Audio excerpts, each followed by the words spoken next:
Since I'm a very visual person, I decided to document my definition of commitment through a series of photos, which I had ever since I started using Pinterest, and I found them very fitting for the subject I am discussing today, which is commitment. Based on what I learned in class, commitment is a responsibility aimed at mutual growth through self-giving love. To unpack this definition, I'm going to cover it in two main parts: responsibility aimed at growth and growth through love. In these two main parts, I'll be using analogies mentioned in class and analogies I came up with myself based on experience. So for the first part, I'll be using the plant analogy as we discussed in class. For me, this analogy is very fitting because it demonstrates how growth always has to start from somewhere. As mentioned in class, the seed is the intention while the soil is the ground or response. Both should be in good condition for commitment to cultivate. Just as how the quality of a plant depends on the compatibility of the seed in the soil, the quality of our commitment lies in our intentions and our responses. Having said this, our commitments do not necessarily start as we quote-unquote plant them.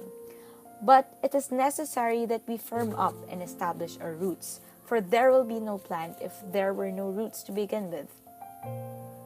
This leads me to my next point, which is permanence. Our roots have to remain firm in one place so that it goes deeper. Hence, continuing what I said earlier, there will be no plant if there were no roots to begin with, and there will be no roots if there weren't a single point to begin with. And applying this to our lives, if our intention is timid or shallow, we can't expect something to grow. In our parents' language, kung puro kababawan, walang patutunguhan. Permanence is more of a condition or an orientation that looks forward to something great. That's how I would define it. I learned in this class that with this disposition, we don't necessarily resist change. Rather, we direct change as we stay focused on our goals. A responsibility that seeks for growth entails finding the things in life that are worth pursuing, such that in doing so, we become the best versions of ourselves. It is saying to ourselves that even with the changes that's going on in our lives, we remain focused. What will aid us in finding the things that are worth pursuing are our beliefs. Our beliefs should be strengthened, for as the course readings would emphasize, our beliefs will set the direction of our lives. With that said, we too should take care of our beliefs. This involves having to doubt, trying and testing our beliefs and assessing how sound they are. Or if one is a Catholic, this involves a participation in the communion-based model of the magisterium, wherein each person has a special role in the transmission of God's revelation. Ironically, even though we are talking about permanence, the process, as we see, is something that's dynamic and the results are always progressive. As we plant our roots, the discipline that we give allows us to live more and grow. This leads me to my next analogy, the bike analogy. Just as how stability is required in cycling, a commitment requires a steady heart, even when we're not sure what's on our way. In cycling, we specify the direction, but we don't have all the control thereafter. The direction of our commitments is not fully up to us. This class has emphasized that entering into a commitment means going forward even without much certainty. Not everything will be laid out in front of us neatly, and often what's asked of us after all is said and done is trust. The answers are unclear, but they will come. When we aim for growth and commitment, we push aside our barriers. We push even when we're afraid of failing. What I have been talking about so far points to a major idea that I'd like to emphasize on this last analogy under this section, the mirror analogy. A responsibility that seeks for growth deeply involves the self. I chose the mirror as an analogy because a mirror allows us to take a good look of ourselves, but there is an aspiration that goes beyond the act of looking in the mirror. When we look at ourselves in the mirror, we acknowledge some parts of us. We acknowledge the creases on our clothes, our unevenly done eyebrows, etc. But what we can view about ourselves is very limited. We see ourselves from a single perspective. Yet despite this, we look at ourselves in the mirror. We look at ourselves in the mirror even though we know that it shows just some minor part of us. Just as how discontented we are when we look at ourselves in the mirror, entering a commitment requires us to acknowledge that we are greater than what we can grasp about ourselves. There is something deeper, and that is our dignity that comes from God.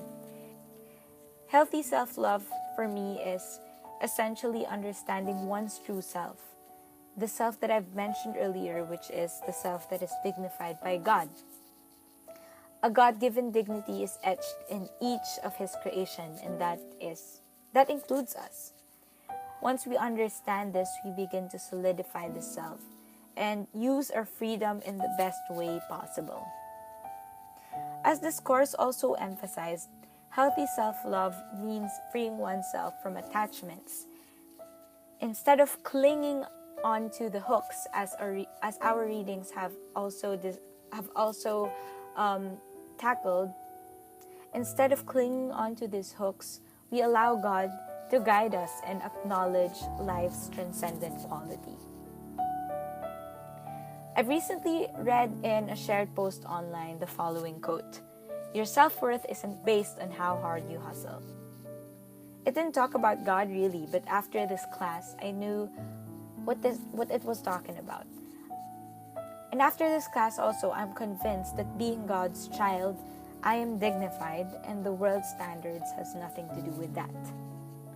Because our dignity comes from God, the love He's given us is so abundant that we're made to share it with others. And this leads me to my next analogy, which is the water bucket analogy. The kind of love that is involved in commitment is one that is not contained in the self only. Jesus demonstrated this with the kind of life He lived.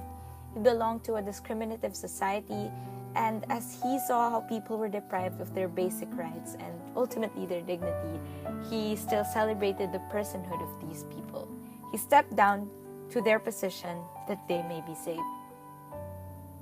Jesus did not only make Himself present and available in the sufferings of these people. He brought peace even to those who have betrayed Him by forgiving them. All of these are signs of hope, and the legacy of continuing this hope is our responsibility.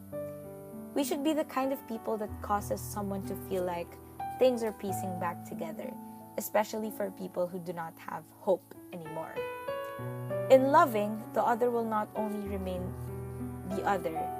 This course emphasized that in loving the other, the someone becomes a neighbor, someone we hear, someone we value, and someone we remember. This leads me to my last point about loving.